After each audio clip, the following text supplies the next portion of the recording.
Congress party शुरू से महिला आरक्षण का सम्मान करती है।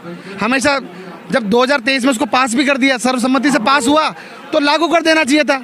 अब अचानक चुनाव के बीच जब देश में तमिलनाडु में चुनाव है, बंगाल में चुनाव है, असम में चुनाव, तब इस तरीके का माहौल बनाने की क्या जरूरत पड़ गई?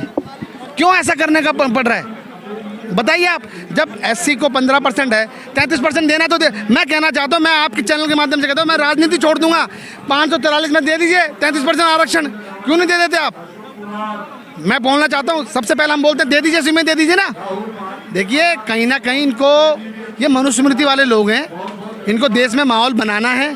और जब देश के प्रधानमंत्री का नाम एब्सेंट फाइल में आ रहा है, तो हाथ तो धोने पड़ेंगे, कुछ ना कुछ करना पड़ेगा, तब जाकर ये इस तरीके से कर रहे हैं। और बिल भी देखिए ना, मैं आपको बताना चाहता हूँ, जब डिलिमिटेशन हो रहा है, सोचिए, ये 2011 से करना चाह रहे हैं, 2026 से ओबीसी का जब उस पर जब डिलिमिटेशन चल रहा है, जाति जनगणना चल रही है, तो उसमें करो आप। क्यों नहीं करते आप? कहीं ना कहीं देश का माहौल ख़राब करना है, गुमराह करना है, इसलिए इस तरीके की हरकतें करते हैं। इनको सीधा सीधा मैं यही बोलना चाहूँगा कि एब्सेंट फाइल में ये लोग शामिल थे, तो इसलिए महिलाओं को, बच्चों को, सबको पता है कि नरेंद्र मोदी जी बलात्कारियों के साथ रहते थे। देखो, बलात्कारियों के साथ कौन रहेगा? जब चोर के साथ रहोगे तो क्या कहलाओगे आप? चोर कहलाओगे सीधा सीधा। अगर बलात्कारी के साथ रहोगे तो बलात्कारी कहलाओगे आप। क्यों जवाब नहीं देते आप? बच्चे, छोटे छोटे बच्चों को मांस काट काट के खा रहे हो आप, उनका खून पी रहे हो आप। जब उनके साथ रहोगे तो वही कहलाओगे आप। जवाब क्यों नहीं देते आप? ऐसे कौन सी डील पास करने गए थे आप एब्सेंट फाइल के साथ मिलके, जेफरी एप्स्टीन के साथ मिलके? बताइए आप। तो बहुत दुख के साथ कहना पड़ रहा है कि ये वो लोग हैं जिन्होंने देश को बर्बाद कर दिया है, और अब कुछ नहीं हो सकता।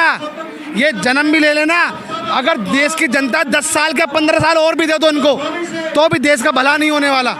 अगर ये पूरी 500 की 500 सीटों में भी कर लो, तो भी देश का भला नहीं होने वाला। देश का बेड़ा गर्क ही होगा, और होगा।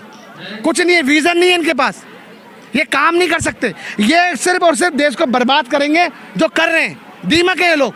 जब से 2014 से जैसे देश में एंटर हुए, घुसे हैं, बस बर्बाद करना शुरू कर दिया। हम थे 1947 में, हमने इनके लोगों को मंत्री बनाया, 5 सीटों पे हमने विपक्ष बनाया।